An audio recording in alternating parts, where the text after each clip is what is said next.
cold has always been one of humanity's most unforgiving enemies. Long before central heating or even reliable wood stoves, entire communities faced winters that could kill within a single night. What separates those who survived from those who didn't was never comfort. It was understanding. Understanding how to stretch fuel, how to trap heat, and how to turn the simplest materials into something that could hold back the cold. There's a reason this method kept showing up across continents and centuries. From medieval European homes to desert outposts in the Middle East and mountain shelters in Asia, people independently arrived at the same solution because it worked. Not just adequately, but efficiently enough to keep families alive when resources were scarce. If you're serious about survival, real survival, not theory, then this is one of those techniques you need to understand down to its core. Because what you're about to learn isn't just about staying warm. It's about mastering energy when you barely have any. Open fire seems like the obvious answer to cold, but it comes with problems that become very real, very fast. It burns through fuel aggressively. It produces uneven heat. It demands constant attention. And in enclosed or poorly ventilated spaces, it becomes dangerous. Ancient households figured out something critical. The goal wasn't to create more fire. The goal was to control and store heat. Clay became the answer because of its thermal mass. Unlike air, which heats quickly and loses heat just as fast, clay absorbs energy and releases it slowly over time. This meant that instead of feeding a fire constantly, people could capture a burst of heat and stretch it for hours. Historical records from colder regions of Europe show families using enclosed ceramic systems to extend the usefulness of tiny flames. In parts of the Middle East, similar setups were used in stone homes where nights could drop sharply in temperature. Across these cultures, the principle remained consistent. Trap the heat, then let it work for you. At its most basic level, the system was almost deceptively minimal. Small flame, often a candle, oil wick, or a few pieces of charcoal, was placed beneath or inside a clay structure. As the flame burned, the surrounding clay absorbed the heat rapidly. Within minutes, the clay itself became the primary heat source. What made this effective was the shift from active heat to stored heat.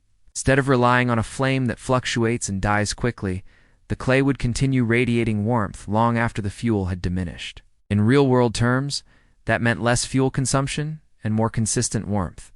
Accounts from wartime shelters and rural homesteads describe rooms being kept at livable temperatures using only minimal fuel sources. Not warm in the modern sense, but stable enough to prevent hypothermia, which is what matters when survival's on the line. As winters grew harsher, people refined the design. One of the most effective adaptations was layering clay pots to increase heat retention. By placing a smaller pot inside a larger one and filling the gap with sand or ash, they created insulation within the heater itself. The inner chamber concentrated heat from the flame, while the outer layer absorbed and distributed it more gradually. This wasn't accidental innovation. It was learned through necessity. In Eastern European regions, similar principles were used in masonry stoves, where heat would be stored in thick materials and released over long periods. The clay pot system achieved a comparable effect on a much smaller, portable scale. The result was a heater that burned fuel more slowly, produced steadier warmth, and required less intervention. Critical advantages when fuel was limited or conditions were too harsh to constantly tend to fire. The effectiveness of this system comes from how it spreads heat, not just how it generates it.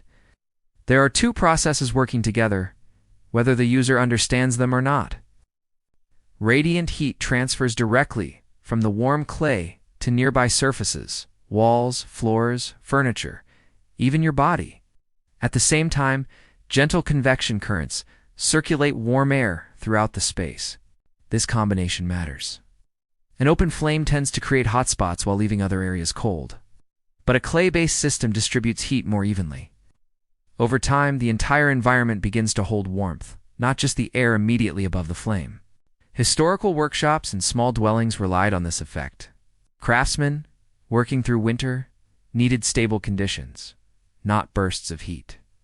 The clay heater provided exactly that: quiet, steady warmth that didn't demand constant fuel or attention.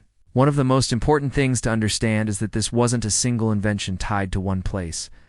It appeared in multiple regions, developed independently, and persisted for generations. It tells you everything about its reliability. In areas where wood was scarce, people used animal fat or oil. In regions with access to charcoal, that became the primary fuel. The design adapted, but the principle remained unchanged. It worked because it didn't depend on abundance. It depended on efficiency. That's the kind of system that survives history. Not because it's advanced, but because it solves a problem with whatever is available. The strength of this method today is that it doesn't require specialized tools or rare materials. A thick, fire-resistant clay or ceramic container can serve the same purpose as historical designs. The key is creating a safe structure where a small heat source can transfer energy into a material that will store and release it gradually. Placement matters more than most people realize. Elevating the heat source slightly improves airflow and combustion. Allowing small gaps for ventilation keeps the flame steady and reduces smoke buildup.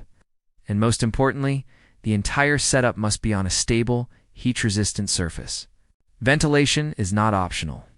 Historical users understood this, even if they didn't use modern terminology. Enclosed spaces with burning fuel can become dangerous quickly, especially with charcoal. Airflow keeps the system safe and functional. Used correctly, this method can provide hours of consistent warmth using a fraction of the fuel required by open fires or modern portable heaters. What this system teaches goes far beyond heating. It's a lesson in efficiency, observation, and control. Ancient users weren't guessing. They were working with the same physical principles that engineers rely on today. Thermal mass, heat transfer, fuel conservation, these aren't modern ideas. They've been tested for centuries under conditions far harsher than most people will ever face. For off-grid living, emergency preparedness, or field survival, this knowledge gives you an edge. It's not because it's complex, but because it's dependable. When fuel is limited and conditions are against you, simple systems that maximize output become critical. And that's the real takeaway here.